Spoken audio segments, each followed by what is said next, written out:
Hello everyone, চলুন আজকে আপনাদের সাথে একটা ডেইলি ব্লগ শেয়ার করা যাক। আজকে তো আমার দুলাভাই বাসায় এসেছে, আমার একটাই বোন আর বোনের হাজব্যান্ড এসেছে। তো ভাইয়া আসার সময় আমার পছন্দের অনেক কিছু নিয়ে এসেছে, দই, মিষ্টি, আইসক্রিম। তো ভাইয়াকে আমি প্রথমে এক গ্লাস শরবত বানিয়ে দিই আর এক গ্লাস পানি দিই। আর এদিকে তানিশা আপু সবাইকে আইসক্রিম বাটিতে বাটিতে করে দিচ্ছিল। তো আমি বললাম যে আমাকেও একটু বাটিতে করে দাও আর ভিডিওটা তুমিই করে দাও।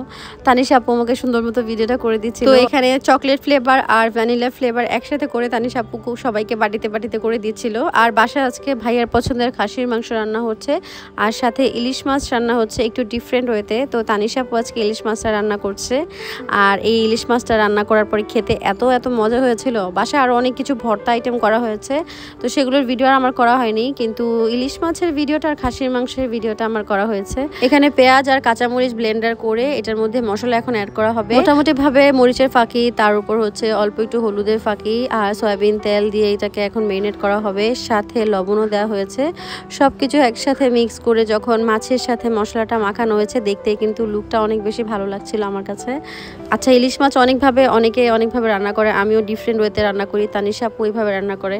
আর এই রান্নাটা খেতে অনেক মজা হয়েছে, ট্রাস্ট মি। আর তারপর রান্না যখন বসিয়েছে ওইখানে একটু সরিষার তেল অ্যাড করে দেওয়া হয়েছে। এখন রান্নাটা প্রায় হয়ে যাওয়ার পর আমি লুকটা দেখাচ্ছি কেমন লাগছে। লুকটা যেমন তেমন, খেতে যা মজা হয়েছে কি আর বলবো। একদম আজকে পেট ভরে খাসির মাংস আর ইলিশ মাছ দিয়ে ভাত খেয়েছি। বড়জন জায়ান, মেঝজন হচ্ছে জারদিন আর এই ছোটটার নাম হচ্ছে জাহিয়ান।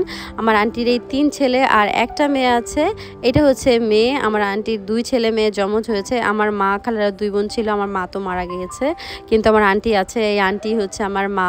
আন্টি তো ছোটবেলা থেকে আমাকে নিজের মেয়ের মতো করেই বড় করেছে, আমাকে আমার বোনকে। তো আন্টিও, আমি যেহেতু দেশের বাইরে থেকে এসেছি, বেড়াতে এসেছিল, এখন চলে গিয়েছে। আমি কয়েকদিন পর আন্টির বাসায় যাবো। আরিশা তো এখানে প্যাডে কার্টুন দেখছে। ওকে যদি বেবি শাক টুডু দেই আর ওর কিছু লাগে না, ও জাস্ট এখানে বসে বসে কার্টুন দেখবে আর ওর সময় এমনিতেই পার হয়ে যাবে। ইদানিং প্রচুর হামাগুড়ি দেয়, মানে আগে যেরকম শুয়ে রেখে কোনো কাজ করতে পারতাম, এখন সেটা ইম্পসিবল। এখন হামাগুড়ি দেয়, এখন জাস্ট খাটের থেকে পড়ে যেতে নেয় বা ওকে হাত ধরে ধরে হাঁটাতে হয়, মানে ওকে নিয়ে রাস্তায় হাঁটতে হয়। মানে এখন একদম হাঁটার অভ্যাস হয়ে গেছে, যেহেতু আমার বাসায় এসেছে দেশের বাইরে, তো আর ও চাইলে এত ঘুরতে পারে না। তো বাংলাদেশে আসার পর থেকে ওর একদম সবার কোলে থাকতে থাকতে ওর এখন সবার কোল খোঁজে। এখন ও বিছানায় থাকতে চায় না। এক হয় বিছানায় থাকতে হলে ওকে কার্টুন ছেড়ে দিতে হয়, নতুবা ওকে কোলে নিয়ে ঘুরতে হবে, তাহলে ও চুপ থাকবে। যাই হোক, ওকে বাসায় আপুর কাছে রেখে আমি একটা ডিপার্টমেন্টাল স্টোরে এসেছি আমাদের বাসার পাশেই।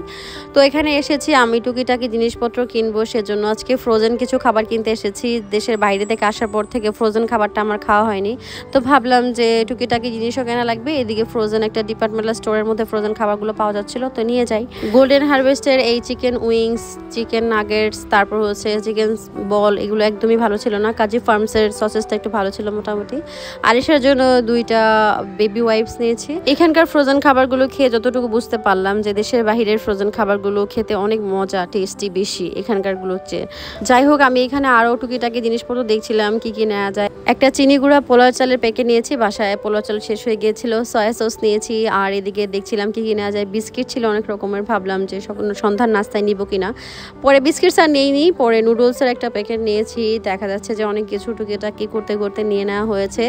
এদিকে দেখলাম একটা পারফিউমের আলাদাভাবে একটা জোন ছিল, এখানে পারফিউমগুলো খুবই ভালো পারফিউম ছিল। তো মার্কেট থেকে আরও অনেক কিছু কেনাকাটা হয়েছে, বাসায় নিয়ে এসেছি। আরিশার জন্য প্যাম্পার্স এনেছি, আরও আরিশার জন্য টুকিটাকি জিনিসপত্র নিয়েছি, আর আমার জন্য টুকিটাকি জিনিসপত্র মার্কেট থেকে কিনে বাসায় ব্যাক করেছি। আমার জন্য 2টা কামিজ নিয়েছি, 2 পিস নিয়েছি বাসায় পরার জন্য। কিন্তু এই কালো আর সাদা 2 পিসটা আমার কাছে অনেক বেশি ভালো লেগেছে, পরে দেখাবো। আর এই জুতাটা আরিশার জন্য নিয়েছি, এই ফার্স্ট আরিশা জুতা পরবে। আরিশা কিন্তু কখনো জুতা পরেনি, তো ওর জন্য আমি চিন্তা করলাম যে একজোড়া জুতা কিনে নিয়ে যাই। আমি দেশের বাইরে থেকে আসার সময় কোনো জুতা ওর জন্য কিনে আনিনি, তো ওর জন্য এই প্রথম জুতাটা কিনে এনেছি। দেখলাম যে ওর রিয়েকশনটা কী দেয়। আরিশা তো জুতা দেখে চিন্তা করছিল যে এটা কী হতে পারে, ও একটু কনফিউজ ছিল যে আসলে এই জিনিসটা কী। তারপর আমি ওকে ভালো মতো দেখাচ্ছিলাম, আরিশা দেখো তোমার জন্য সুন্দর একজোড়া জুতা নিয়ে এসেছি। আর আরিশাকে পরিয়েও দিলাম যে প্রথমবার আরিশা তুমি জুতা পরছো, দেখো তো তোমাকে কত কিউট লাগছে। ওকে একদম দাঁড়া করিয়ে দিয়েছি, আর সাথে একটা পুতুল ওর জন্য নিয়ে এসেছি। মার্কেটে দেখছিলাম এরকম পুতুল বিক্রি করছিল, পরে ভাবলাম যে ওর জন্য একটা নিয়ে যাই। ও তো পুতুলকে একদম মাথার চুল ছিঁড়ে একদম যাতা অবস্থা। যাই হোক, এই ছিল আজকের ব্লগ। আপনাদের কাছে আমার ব্লগটি কেমন লেগেছে কমেন্টে অবশ্যই জানাবেন। সবাই ভালো থাকবেন, আল্লাহ হাফেজ।